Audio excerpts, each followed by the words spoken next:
How about I help with this one real fast? I'm pretty sure you had a lot of stitches to this video, but I'm gonna go ahead and put a little flavor on it. Most of y'all like to find men who are damaged and try to heal them, get in a situation and show them something that they've never had before, only for later on he gonna stump on everything that you've done for him. Then you're gonna bring up all the stuff that you've done for him. In return, he gonna say, there you go, throwing up what you did for me in my face. Actually, you're not throwing up the things that you've done for in his face. Having a natural reaction saying, look at all I've done for you and this is how you repay me. Fuck all that. This ain't even gender specific. We need to normalize heal people not dating hurt people. Ladies, how many times y'all done this stupid thing? Yes, I'm finna call it stupid. Waiting for a man in prison, saving yourself for him, and one day he gets out and forget the person who was doing all those phone calls, writing him letters and all this shit, waiting for him to love him, only for him to get out and stomp all over you and go fuck something else down the street. Everybody's life is like a house. Anybody that comes over to your house is a guest. You being a guest in his life, technically you're a guest in his home. Why would you go to his house and help him clean up? He should actually have his house clean before you get there so you can enjoy his home a little better, for you to come and help him clean his house. And hell, even if you was to heal a sick person, it's still a way you do it. A doctor come into your room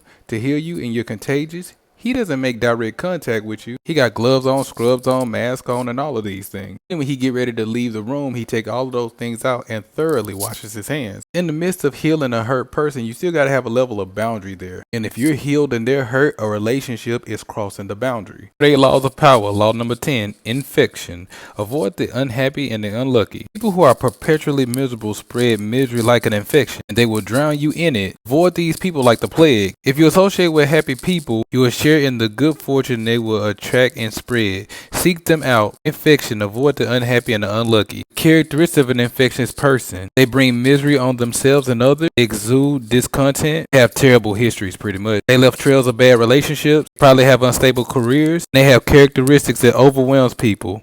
Their terrible reasoning. What does it mean to dodge infection? Avoid the unhappy and unlucky. People who are hurt by circumstances beyond their control deserve sympathy and help, but others who bring unhappiness on themselves and spread it to those people around them. You cannot change them or improve them.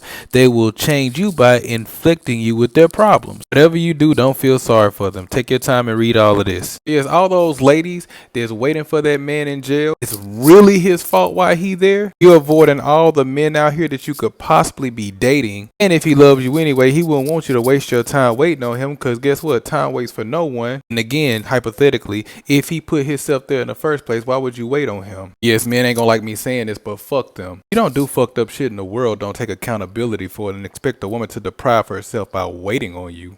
Bullshit. Come fight me. I'm not saying this is the lady's video I'm stitching, I'm just simply saying hypothetically. To be a real man, you gotta become what you want to attract. I must become love in order to attract love, which means I gotta love myself enough to clean up my life and become my own source of happiness. And once I do that, then I'll add the woman, then I'll tell her to come over my life once I clean up my reality. Because if I don't clean up and take care of my problems, if she get in a relationship with me, my problems will eventually become her problems. If I love you enough, I will actually clean up my world before I invite you in it. Ladies, don't feel bad for not accepting a man because he's in terrible circumstances. Be honest with you, this goes for both genders. I don't believe in if you can't accept me at my worst, you can't have my best. Bullshit, why do I have to have you at your worst? Why can't I have you at your best? You are at your worst when you don't love yourself. You want me to do a job that you can easily do for yourself. It's a problem with the world of dating right now. Expect too much of other people and are not enough for ourselves. That's why we get very disappointed in the first place. Our level of expectations of people. Things that we could do for ourselves, we expect others to do them for us. Take on the responsibility of trying to heal somebody else's bullshit. Don't be ashamed for waiting on somebody who loved themselves enough to have their shit together before inviting you in their life.